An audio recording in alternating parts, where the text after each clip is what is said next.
Oke, Assalamualaikum warahmatullahi wabarakatuh. Berjumpa lagi kita dalam perkuliahan Fisika Inti. Pada pertemuan kali ini kita akan membahas tentang struktur inti.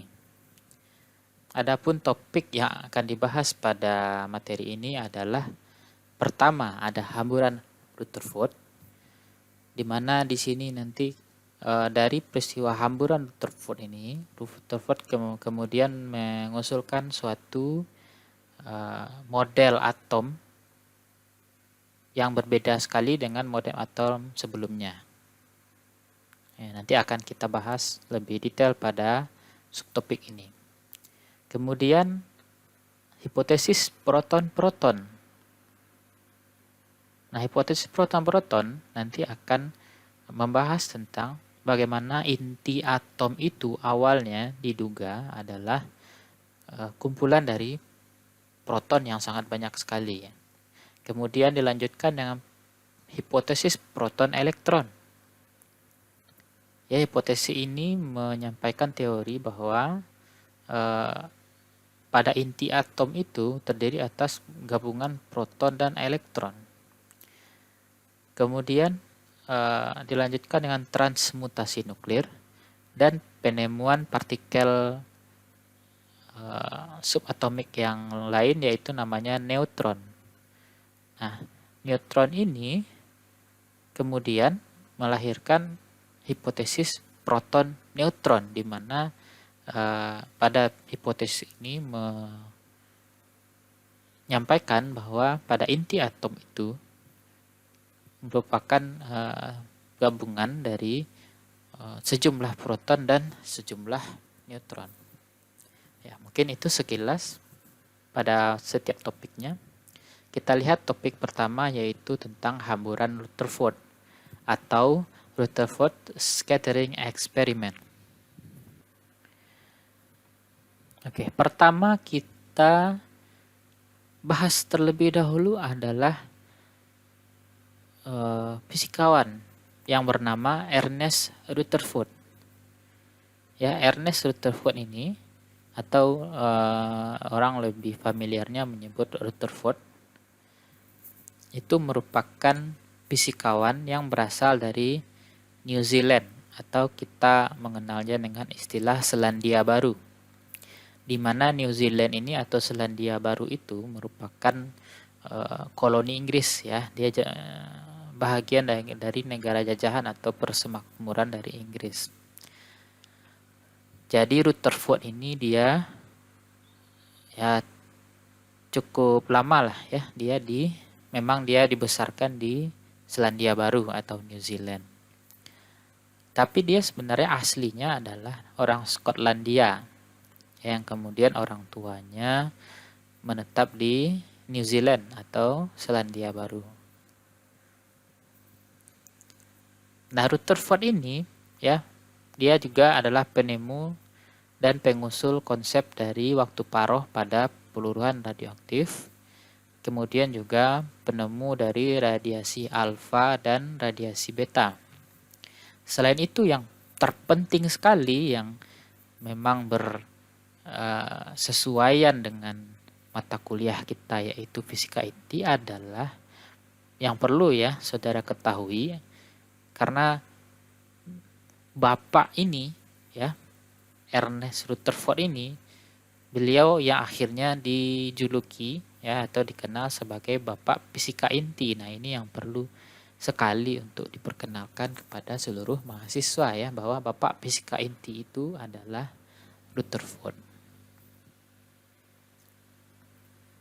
Kita mulai untuk hamburan Rutherford ini, kita mulai dari model atom yang disampaikan oleh J.J. Thomson atau Sir Joseph John Thomson.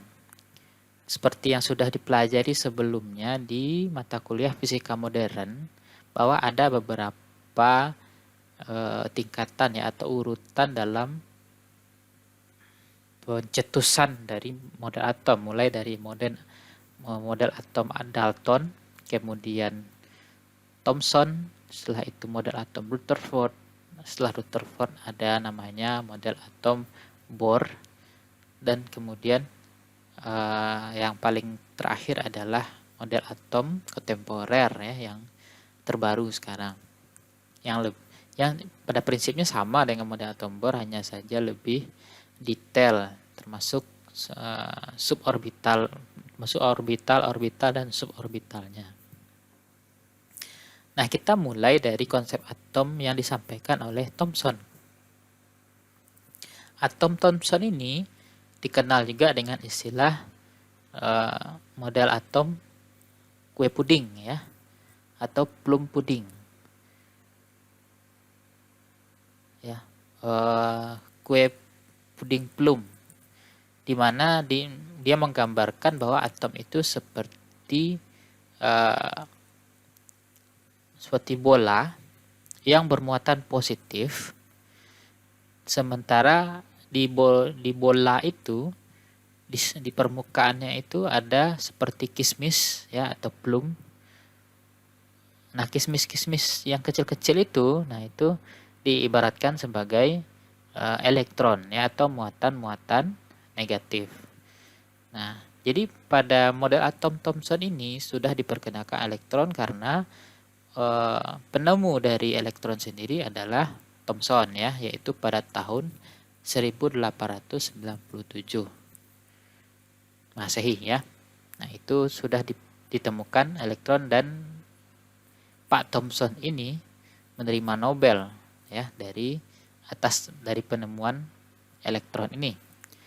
Jadi beliau, Pak Thomson ini, mengusulkan teori atom namanya model atom Thomson, di mana bentuknya seperti kue kismis ya, atau kue plum, di mana kismisnya itu adalah elektron, sementara yang rotinya itu atau kuenya adalah muatan positif ya. Jadi keseluruhan kue itu muatan positif dan kismisnya itu adalah yang muatan negatif.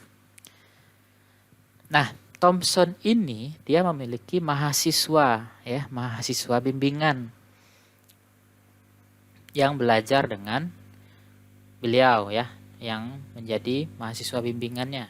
Namanya adalah Rutherford. Rutherford ini dia melanjutkan penelitian dari dosen pembimbingnya, yaitu J.J. Thomson.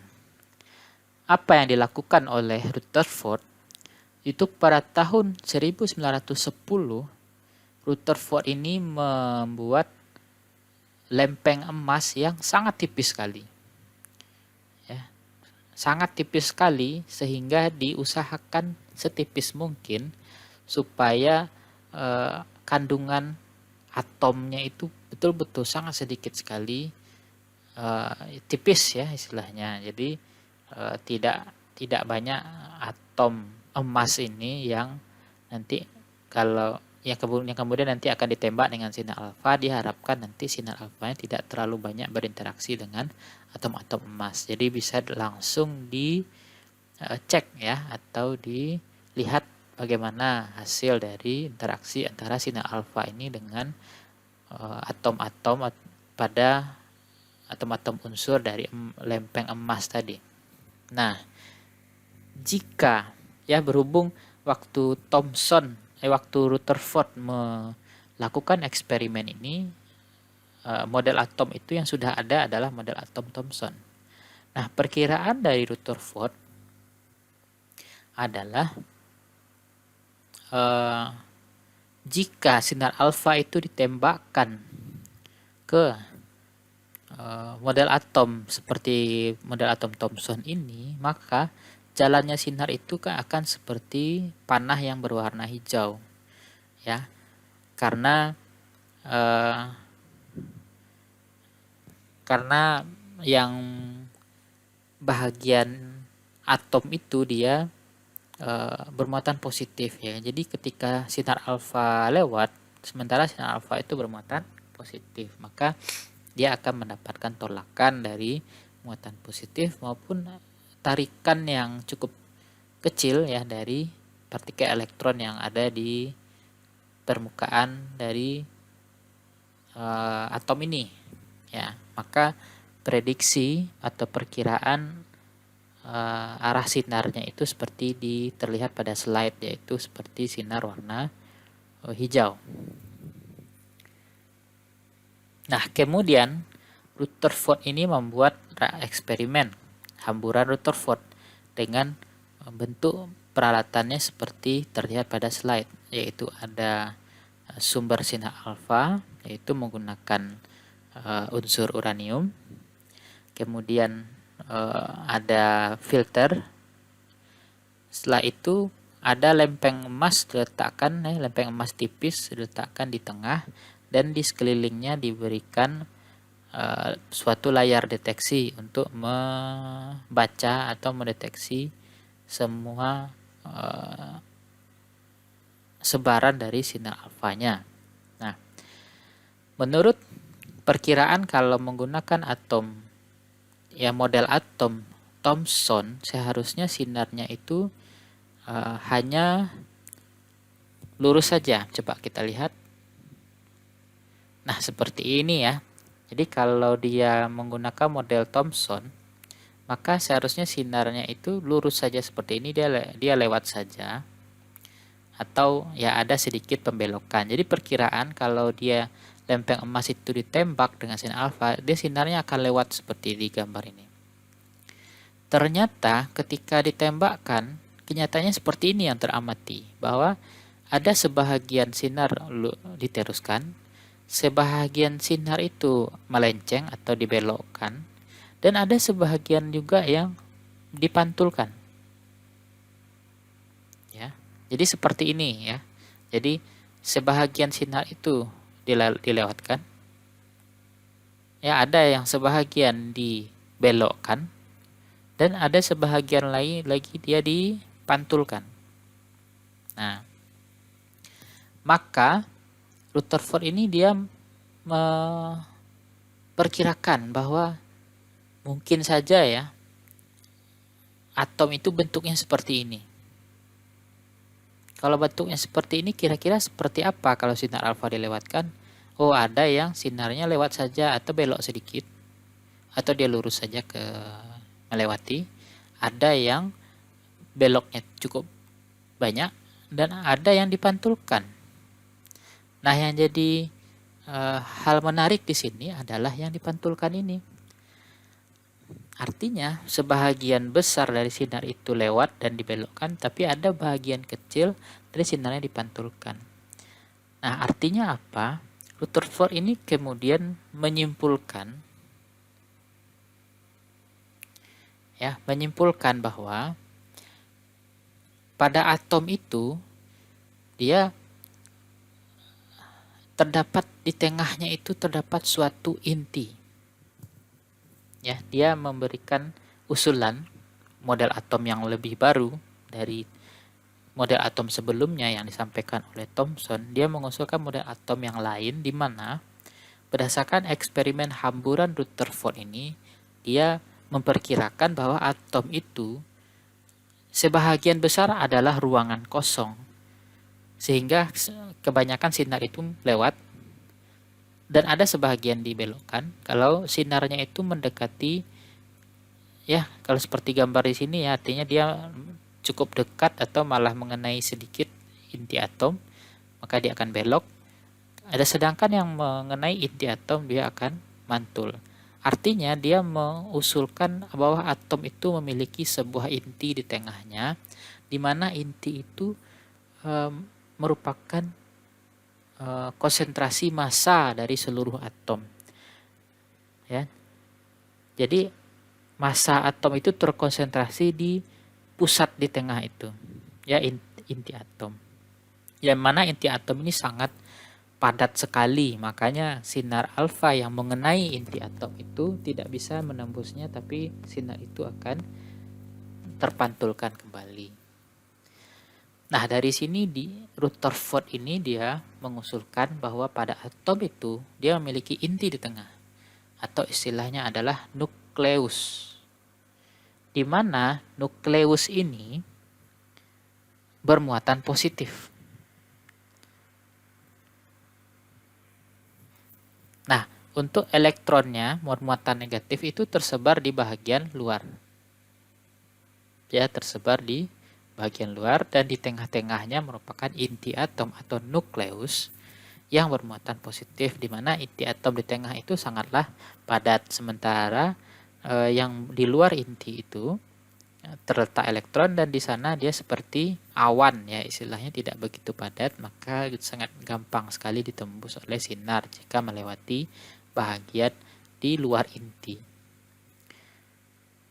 Nah, kenapa Rutherford kemudian dijuluki sebagai bapak fisika inti? Karena beliau adalah orang pertama yang mengusulkan atau menemukan konsep bahwa pada atom terdapat suatu inti ya, atau nukleus. Karena dia orang pertama kali yang memunculkan adanya suatu inti pada atom, makanya fisika inti itu ya artinya pembahasan tentang fisika inti di dunia ilmu fisika itu dimulailah dari diperkenalkannya inti atom ini pertama kali oleh Rutherford melalui eksperimen hamburan Rutherford atau Rutherford scattering experiment. Sehingga dari percobaan hamburan Rutherford ini atau eksperimen hamburan Rutherford ini terbentuklah suatu model atom baru ya. Ini model atom sebelumnya yang disampaikan oleh Thomson, dan ini adalah model atom yang baru yang disampaikan adalah oleh Rutherford, di mana dia mengusulkan bahwa atom itu ini kosong saja ya, cenderung kosong, tapi dia ada inti di tengahnya yang cukup padat, di mana massa atom itu terpusat di sini, dan di luarnya ada elektron yang berserakan ya, atau terletak secara acak. Muatannya negatif ya, dan ini inti atom atau nukleus ini bermuatan positif. Nah, pada di sini proton belum ditemukan ya, maka mereka masih menggunakan istilah elektron karena elektron sudah ditemukan. Sementara inti atom tidak disebut proton atau lain-lain karena memang partikel proton belum ditemukan. Jadi hanya disebut dia bermuatan positif. Ya, kemudian kita lanjutkan ke hipotesis proton-proton. Nah, hipotesis proton-proton ini berawal dari teori inti atom yang diusulkan oleh Rutherford. Yang tadi ya, kita bahas tadi ya, bahwa di tengah atom terdapat suatu inti padat dan pejal bermuatan positif pada tahun 1910. Kemudian pada tahun 1919 atau 1920 untuk Rutherford ini meneliti atom hidrogen, di mana atom hidrogen itu inti atomnya merupakan satu muatan positif. Maka Rutherford kemudian menyatakan bahwa atom hidrogen itu memiliki satu proton dan satu elektron. Kemudian muncul pertanyaan bagaimana untuk atom yang berat ya, atau artinya atom yang memiliki nomor atom yang cukup besar ya, seperti misalkan karbon ya, misalnya.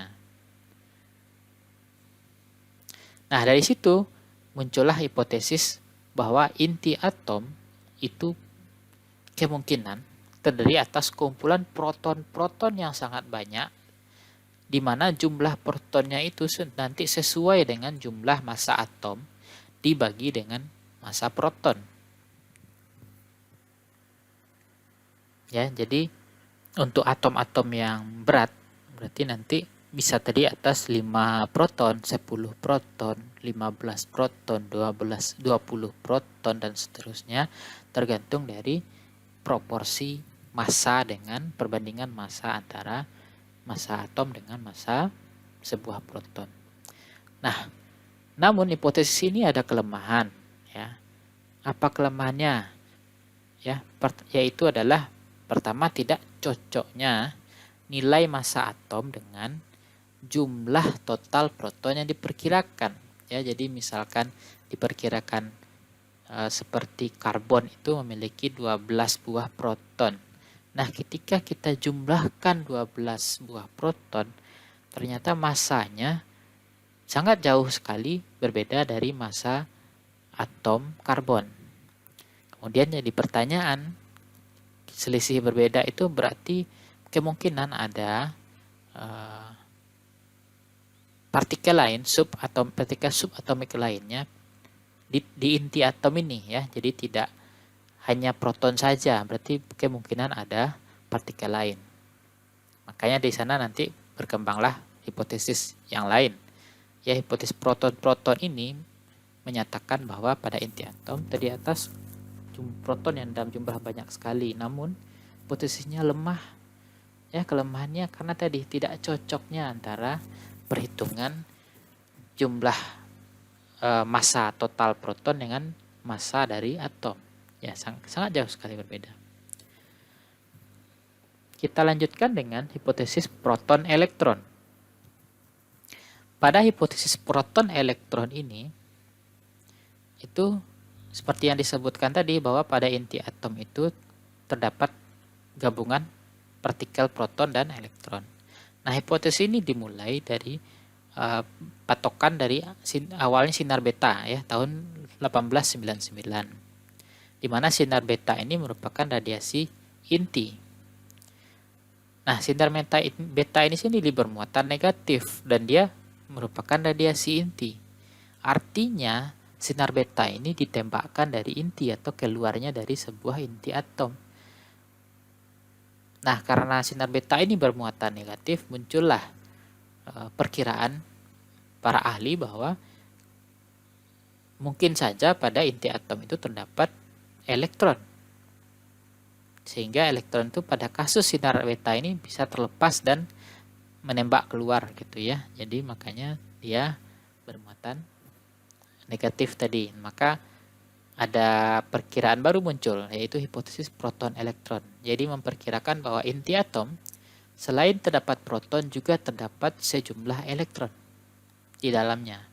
Sehingga tadi kita kelemahan pada hipotesis proton-proton tadi. Nah, sekarang kekurangan massanya bisa ditambahkan dengan jumlah elektron. Nah, dengan diusulnya proton elektron ini ada terdapat kecocokan antara nilai massa atom dengan perkiraan total massa elektron yang diperkirakan pada inti atom. Ya, sudah mulai mendekati nilai yang hasil terukur ya, massa atomnya berapa. Namun ada beberapa kelemahan dari hipotesis ini. Ada dua ya. Pertama, ternyata setelah dilihat energinya tidak nampak kecocokan antara energi elektron dengan energi dari radiasi sinar beta. Ya, dan dicocokkan dengan nilai energi minimum elektron pada sebuah atom. Yang kedua adalah ketidakcocokan dengan spin inti, ukuran inti, momen magnetik inti, serta bentuk interaksi proton elektron. Sebagai kita ketahui, proton bermuatan positif dan elektron negatif. Tentu kalau keduanya kita gabungkan di dalam satu tempat yang cukup padat dan cukup bejal ya inti atom itu, maka tentu akan muncul tarikan yang kalau mereka jaraknya dekat seperti yang kita pelajari pada hukum Coulomb ya, bahwa semakin dekat jaraknya maka gaya tariknya akan semakin besar ya, atau sebaliknya ya, semakin jauh jarak kedua muatan itu gaya tariknya akan semakin melemah secara kuadratik. Ya, berarti ini pertanyaan itu. Bentuk interaksi proton elektron di mana mereka cukup dekat interaksinya di sana. Jaraknya cukup dekat. Tentu akan muncul suatu gaya tarik menarik yang sangat besar sekali karena jarak yang sangat dekat itu. Tentu nanti bisa berbahaya ya ketika positif dengan negatif bertemu. Nah, ini tidak cocok di sini. Ya, ada dua kelemahan dari hipotesis ini. Nah, ini dua tokoh yang terkait dengan topik ini. Pertama adalah Walter Botte, yang kedua adalah James Chadwick. Kita lihat pertama adalah transmutasi nuklir. Apakah itu transmutasi nuklir? Pertanyaan ya. Transmutasi nuklir adalah suatu peristiwa ya, berubahnya suatu unsur kimia menjadi unsur kimia yang lain melalui reaksi nuklir. Nah, gambar di bawah itu adalah ilustrasinya misalnya di sini, di mana uranium ketika mengalami reaksi nuklir, di sini namanya reaksi fisi, di mana uranium 235 nanti dia berubah menjadi uranium 236, setelah itu mengalami transmutasi nuklir dan berubah menjadi kripton dan barium. Selain perubahannya menjadi unsur lain berupa kripton dan barium, dia juga melepaskan partikel lain yang pada saat itu belum diketahui apa, ya, partikel misterius. Nah, jadi pada tahun 1931 itu Walter Botte, tadi ada fotonya, sama temannya Herbert Baker, dia melakukan penembakan polonium dengan sinar alfa. Dari hasil penembak itu ternyata dia menemukan suatu unsur lain, yaitu beryllium atau boron atau lithium sama kripton. Nah, itu kalau kripton uranium tadi ya. Ini kalau polonium nanti dia bisa menghasilkan tiga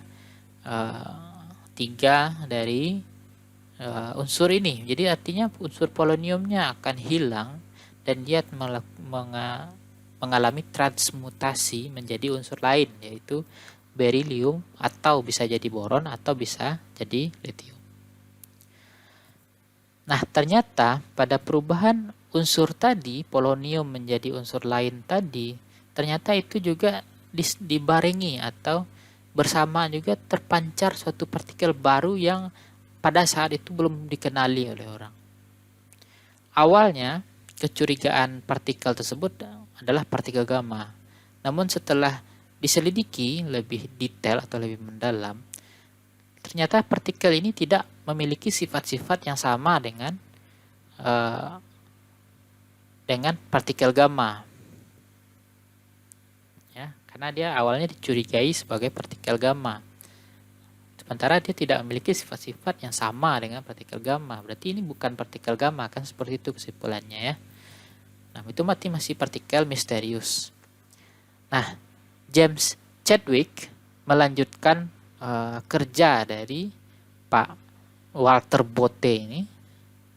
Ya, jadi dia melakukan eksperimen lagi untuk mengecek dari partikel misterius ini ya, atau partikel baru ini.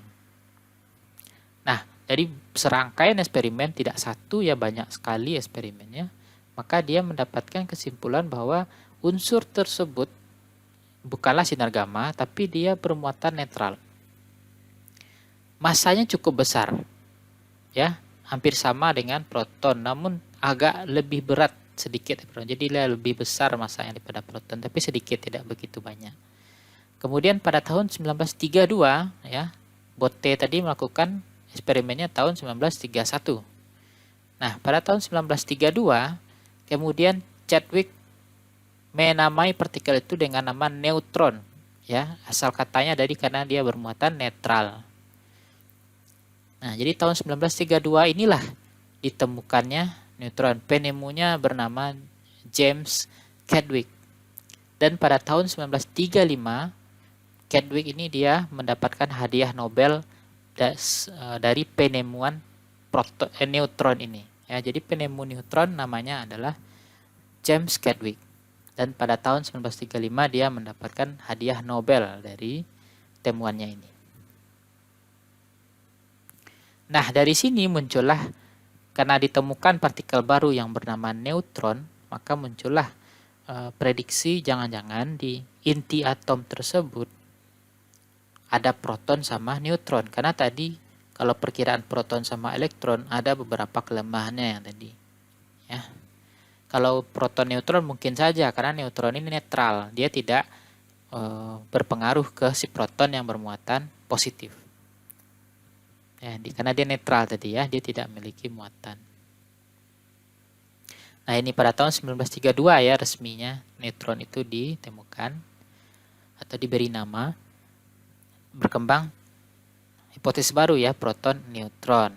Nah, jadi model proton neutron ini di mana inti atom itu terdiri atas Z proton dan A dikurang Z neutron dan muatannya adalah plus Ze.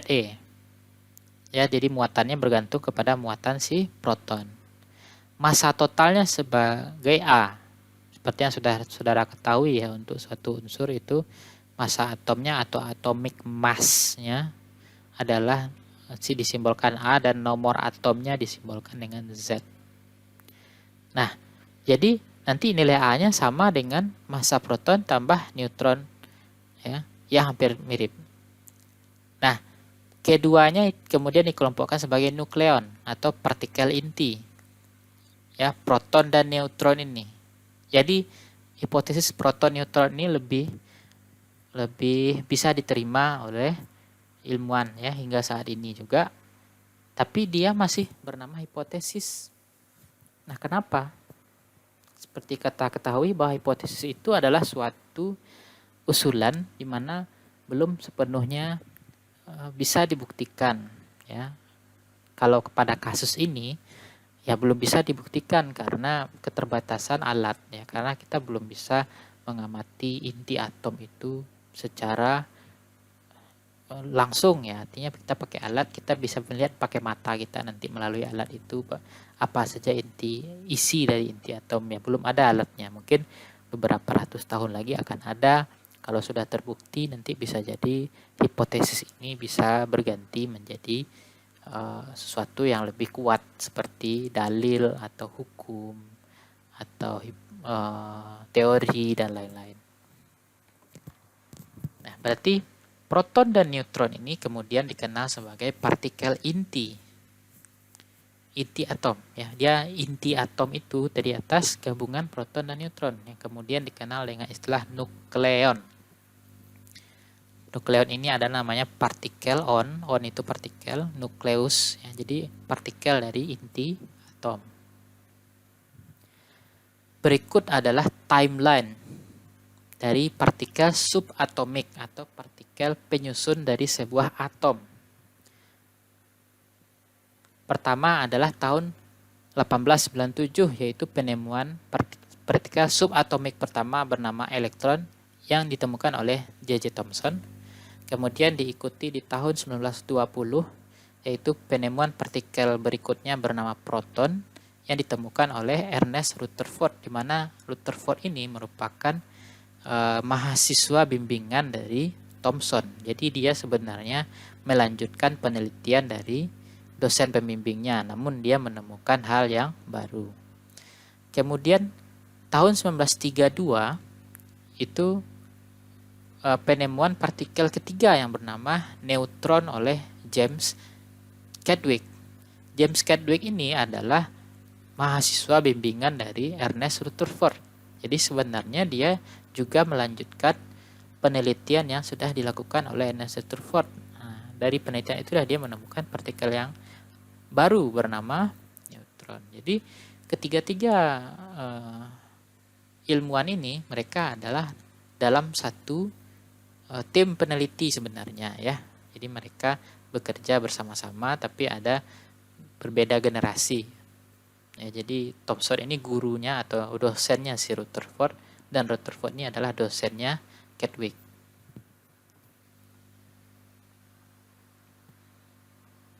Oke saja itu penjelasan struktur inti ya, dimana kini penjelasannya lebih fokus kepada inti atom dan apa saja partikel penyusun inti atom tersebut dan bagaimana sejarahnya, perkembangan ya, timeline alur-alurnya dari awal kita bahas dari konsep atom oleh Thomson sampai hingga nanti diperkenalkannya inti atom dan diperkirakannya inti atom itu mengikuti hipotesis proton neutron, yaitu nukleon itu merupakan gabungan proton dan neutron. Ya. Oke, itu saja penjelasan mengenai materi ini. Jika masih ada pertanyaan, silahkan diajukan melalui forum yang sudah disediakan. Sekian, terima kasih. Diakhiri dengan wassalamualaikum warahmatullahi wabarakatuh.